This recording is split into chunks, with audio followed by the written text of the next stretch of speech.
Thank you for joining me today. We're going to be talking about how to find mean absolute deviation. All right, there's probably a term in there that seems familiar to you, at least hopefully. That would be mean. Mean absolute deviation uses mean, okay, and it also uses subtraction. And what you're trying to measure is the average distance that a particular value in a data set is from the mean, okay? So it's almost like averaging the distance or averaging how far something is away from the average. And it's multiple steps to this, so we'll take you through step by step on a couple of examples here. All right, this again, they're going to give you a data set much like this. And this is just simply scores from a math class. The first thing you have to do is find the mean. Okay, so step number one, find the mean. So to find the mean, as a reminder, you're going to take all of your values, you're going to add them up, and you're going to divide by the total number of values that you have. All right, so our first job here will be to add them up. All right, so again, a little help on that is to try to find numbers that are compatible to give you things like 10. That just makes it easier to add. So I see that I have 8 and 2 here, so the 8 and 2 will give me 10, plus 8 gives me 18, plus 6 gives me 24, plus 5 gives me 29. I'm going to carry the 2. So that 2 plus that 8 right there is going to give me 10, plus 7 is 17, plus 9 is 26, plus 9 again is 35, plus 7 is 42. And then carry the 4, and 4 plus 1 is 5. All right? So we need to take that sum that we just found and divide by the total number of values, which is 6. So 6 into 529, 6 goes into 52 8 times, and that's going to be 48. We subtract and we get 4. Bring down the 9. 6 goes into 49 8 times again, which gives us 48. And bring down the 1, and it does say round to the nearest whole number if necessary, so we can do that with the mean as well. We'll also do that later once more. So let's go out one more place to make sure we don't have to round up. 6 goes into 10 only one time, so we'll just keep our mean at approximately 88. Okay, and I'm going to write that up here. The mean equals 88 because we're going to use that number now. All right, so let me go ahead and go back and explain what we do from here on out. Step number 2. Step number 2 requires you to use your values here that are listed once more. And what you're going to do is you're going to find the difference in each of these values. So you're going to use the mean and do some subtraction with each of those numbers, starting with 88. Now, what I want you to keep in mind here is that we don't deal in negatives. So in some cases, you may subtract and get a negative number. That's where the word absolute comes in. It means absolute value. So even though I do realize you may get a negative, just simply ignore the negative sign and keep on going. So in this case, we're going to start with 88. You do 88 minus the mean, which is 88. Our solution in that case is going to give us 0. So we've done that one. We're going to do the same thing with 75. 75 minus 88. And in this case, I'm actually going to have you rewrite that. Let's do that so that we don't get negatives. You can actually switch the order here. It's okay. So go ahead and make sure you put the largest number on the left or above every time. So 88 minus 75. All right, that's going to give you, in this case, 13. The next one will be 96 minus 88. All right, and if you have an issue with subtraction, you can't do it side to side, you may come off to the side and do it vertically. That's fine. You may have a little trouble seeing it, so you can always do your borrowing, and you'll see that you end up with 8 in this case. All right, the next one would be 100 minus 88. That's going to give you 12. And then 92 minus 88. And you just continue to subtract like this. Okay, you're continuing to subtract. 92 minus 88 is going to give you 4. And then finally 88 minus 78. All right, and 88 minus 78 is going to be 10. All right, so we did all of that so that now we can average what we just found. Those differences that you just found right here, we're now going to use, and we're going to find the mean once again. So when I was mentioning before, it's like finding the average of the average. That's because you actually end up having to find the mean twice. So in this case, make a little room here. And we're going to start adding because, again, to find the mean, the first thing you have to do is add up all your values. So that's going to be 0. Let's just start with 13. Then we can put 0 in, then 8. We'll do 12, 4, and 10. All right, so adding those up, we see in the middle here we have a 10, plus 13 is plus 3 is 13, plus 4 is 17. Carry your 1. And then you see you have 4 ones, so that's 47.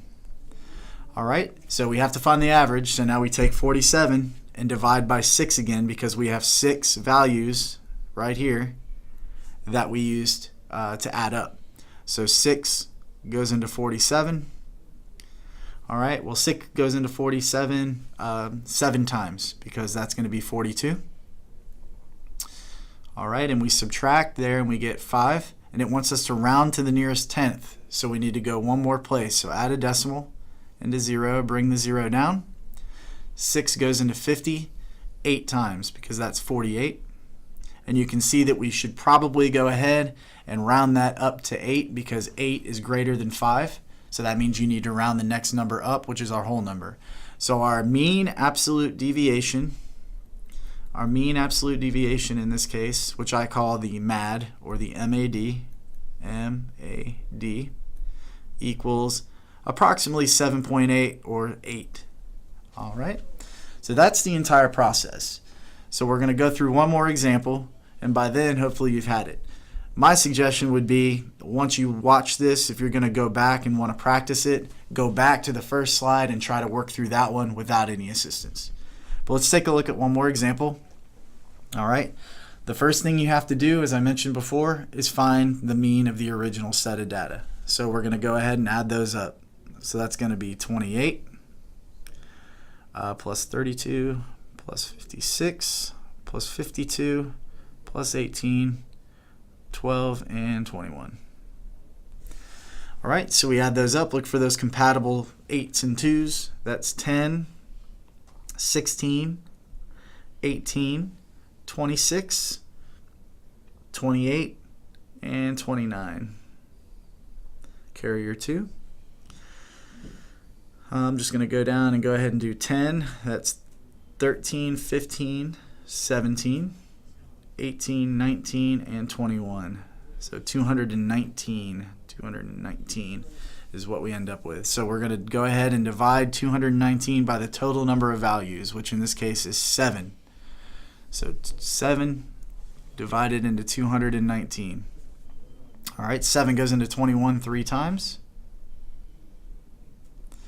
All right, leaving us no remainder, bring down that 9. 7 goes into 9 once, with 2 left over. And we'll go ahead and add a decimal and bring down the 0 to figure out what if we should round up or down. 7 goes into 20 only 2 times. So it looks like we're just going to keep our original mean at 31, okay? So I'll write that up at the top. The original mean equals 31. All right, so let's go ahead and use that with our values. And again, you're going to do some subtraction.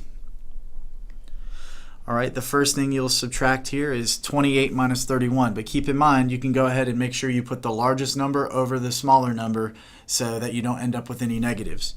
So 31 minus 28, the difference there is going to be 3. 32 minus 31 is going to be a difference of 1. 56 minus 31. And again, if you have trouble seeing it horizontally like this, you can always write it vertically. So that's going to be 6 minus 1 is 5. And then 5 minus 3 is 2. All right, so then you have 52 minus 31. All right, 2 minus 1 is 1. And 5 minus 3 is 2. This time we'll do 31 minus 18, So notice how I'm switching the order because 31 is greater than 18. Again, that's just a way you can help yourself not have to deal with negatives. So 31 and 18, let's go off to the side because you got to do a little borrowing there.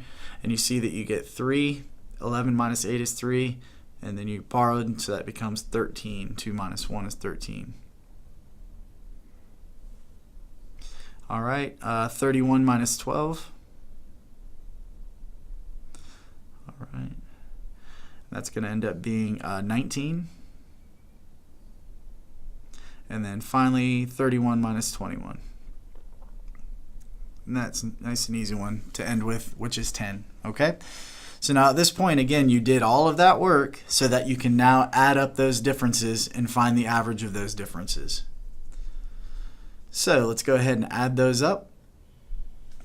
We have 3, 1, 25, 21, 13, 19, and 10. Make sure I didn't miss one. 1, 2, 3, 4, 5, 6, 7. Yep, that's right. So go ahead and add those up. Let's see. We have 3 and 1 is 4. Plus 5 is 9. And then 10. 13. 22. Carry your 2. We have 2, 4, 6. 7, 8, 9. Looks like we ended up with 92. Okay? So again, to find the mean, we add those numbers up, and we have to remember to divide now by the total number, which was 7. So we're going to do that division, 7 into 92. Okay? 7 goes into 9 once. 1 times 7 is 7. We have 2 left over. Bring down your 2. 7 goes into 22. That's 3 times to give you 21.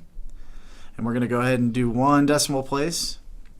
So go ahead and bring down that 0. 7 goes into 10, only 1 time, so it looks like our mean absolute deviation for this problem is going to be about 13. And again, just as a quick explanation, what you're finding out here is that the majority of the numbers in the original data set will be approximately, on average, 13 places away from the mean. So that's really all this means. This has been a quick tutorial on how to find mean absolute deviation. Thank you for joining me.